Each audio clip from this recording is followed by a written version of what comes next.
Carla. Bálam cead a chur anúil mar eolas an dál gur chur mé manamnú mar híseach inúil don uachtaráin agus gur cheap sé mé dó réir.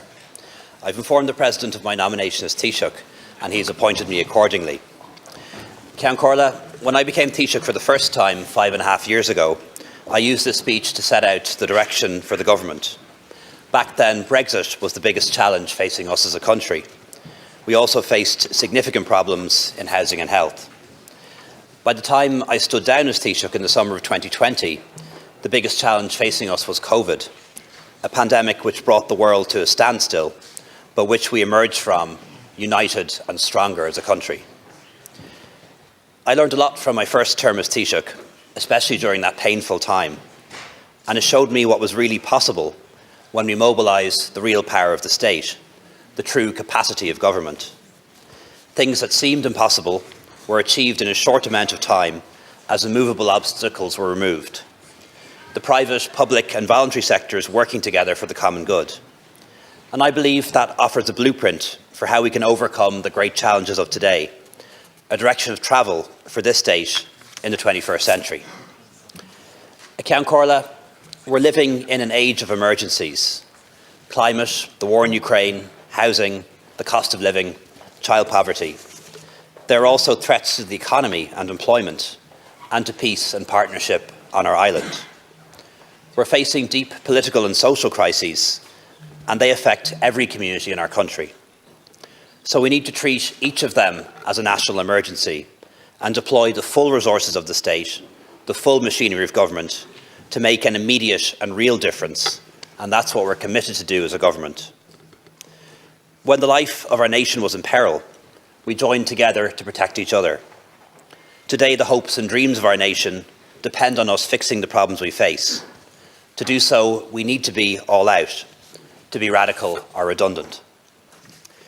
We must continue to act as a government decisively, with both eyes focused on improving the lives of our citizens and serving the interests of our communities. With that in mind, Tarragam, the Cóhbhéintí Dul Éireann, leis an Taoiseach danimnú ná teachtaí seo leannas chun gceappa ag an uachtaráin mar comhaltaí den Oireachtas. I move that the Dáil approve the nomination by the Taoiseach of the following deputies by appointment by the President to be members of the government, or rather for appointment by the President to be members of the government. An Taoiseach and to the Departments of Foreign Affairs and Defence, Micheál Martin. The Department of Environment, Climate, Communications and Transport, Eamon Ryan. The Department of Finance, Michael McGrath. The Department of Public Expenditure, NDP Delivery and Reform, Pascal Donoghue. The Department of Enterprise, Trade and Employment, Simon Coveney. The Department of Education, Norma Foley. The Department of Tourism, Culture, Arts, Gaeltacht and Sport and Media, Catherine Martin. The Department of Housing, Local Government and Heritage, Darragh O'Brien. The Department of Social Protection, Rural and Community Development, Heather Humphreys. The Department of Agriculture, Food and Marine, Charlie McConalogue.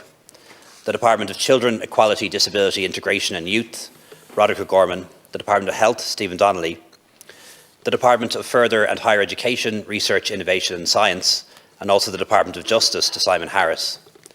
As Minister without portfolio, Helen McEntee, who's anticipated will return as Minister for Justice when she returns from maternity leave next summer. I also propose to nominate Rossa Fanning, Senior Counsel, for appointment by the President to be Attorney General. I also propose to nominate Hildegard Naughton as Minister of State at the Department of the Taoiseach and as Government Chief Whip. I propose to nominate the following to continue as Ministers of State in attendance at government meetings. Jack Chambers as Minister for International and Road Transport and Logistics at the Department of Transport, as well as Minister for Postal Policy at the Department of Environment, Climate and Communications. And Senator Pippa Hackett as Minister for Land Use and Biodiversity at the Department of Agriculture. The Taoiseach will chair the Cabinet Subcommittee on Economic Recovery and Investment and may attend meetings of the British-Irish Council. In changing the name of the Department of Public Expenditure and Reform to the Department of Public Expenditure, NDP Delivery and Reform, I'm doing so for a particular purpose. Far too many important public capital projects are taking far too long. Schools, social housing, hospitals, Garda stations and public transport projects among others. And I want this department to bring about a step change when it comes to the execution and delivery of the National Development Plan, Project Ireland 2040. Next week, the Government will meet as usual, and I'll present names of the Ministers of State for approval.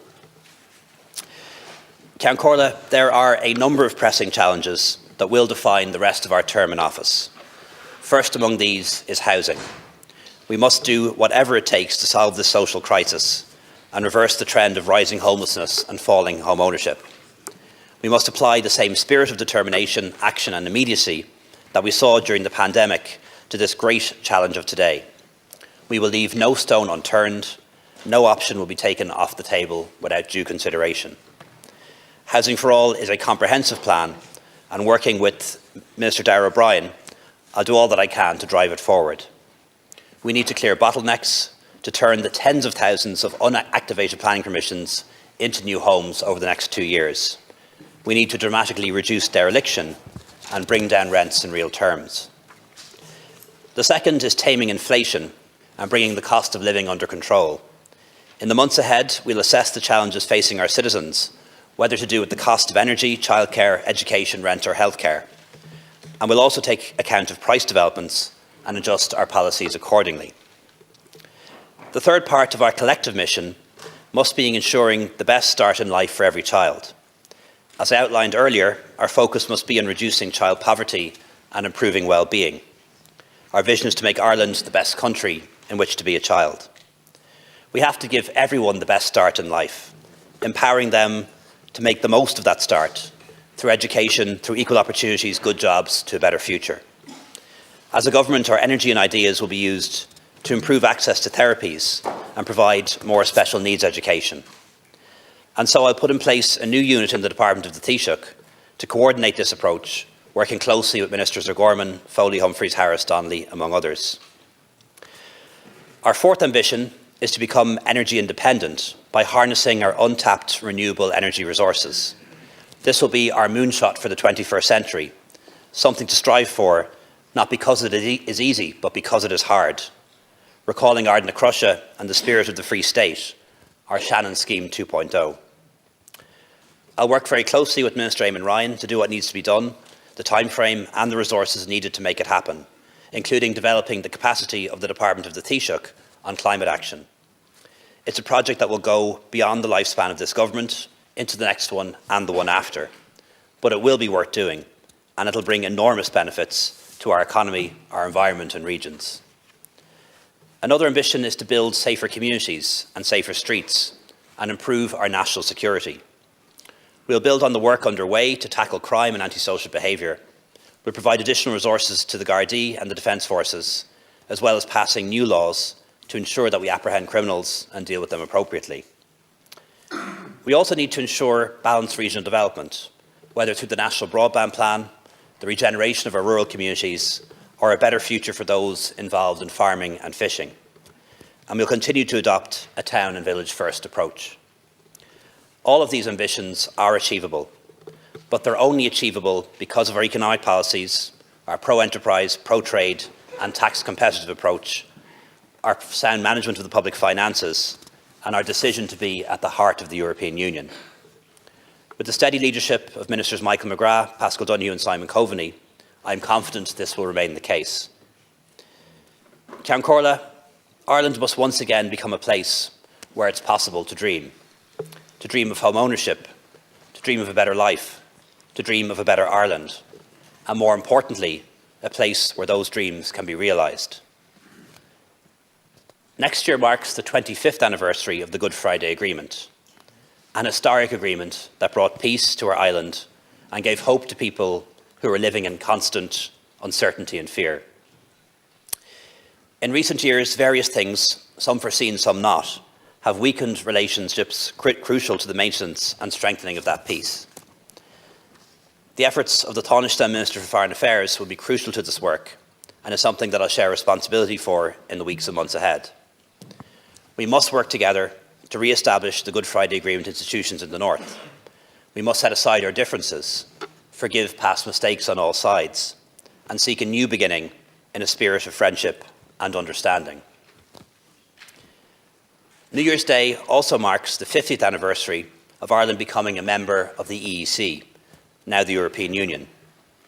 It is the greatest peace process and the most successful economic project in history, and today is helping to protect democracy, enhance workers' and women's rights, and protect our environment. Our commemoration of this event should recognise the benefits of EU membership brought to Ireland and what we do to help others today. We'll also recommit to wider enlargement, deeper integration and new areas of cooperation. In the coming months, the Government will also respond to the recommendations of the Citizens' Assemblies on gender equality, biodiversity and local government in Dublin. Next year also marks an important centenary, the 100th anniversary of Ireland joining the League of Nations and finally taking her place among the nations of the world. It was the fulfilment of a dream that inspired generations of patriots and marks a fitting end to the decade of centenaries. The final Secretary-General of the League of Nations was an Irishman, a diplomat by the name of Sean Lester. A courageous friend of refugees, Lester should inspire us to show courage and initiative in how we welcome refugees today. We're living through a time of great conflict and crisis, where the brutal aggression of a world power against its smaller neighbour has made history itself pause in uncertainty. We promised the people of Ukraine that we would stand with them when it was easy to make such promises. Today we renew the promise and tell the people of Ukraine that we will stand with them even when it's very hard. Next year also marks the centenary of some of the worst events of the Civil War, following on from some dark times in 1922. As a people, we've done much in recent years to come to terms with the terrible events of that time. We've remembered the shared trauma with empathy and respect for all sides and all traditions. As a state, we need to acknowledge and atone for the wrongs that were done on all sides, so we can finally heal the wounds and scars from that time. And I look forward to working with Minister Catherine Martin and the expert advisory group to find an appropriate way of ending a century of hurt on both sides and allowing us finally to move to reconciliation. Finally, we will work to strengthen relations with our major partners, the European Union, the United Kingdom and the United States as we face these challenges head-on. Ceann Comhairle, throughout our history, our greatest resource has been our people. So let's give everyone a fair chance. Let's make sure that when it comes to the best start in life, the chance to own a home, the opportunity to achieve something meaningful, that we're making it possible to dream big dreams and to make them a reality. Gar míle maith.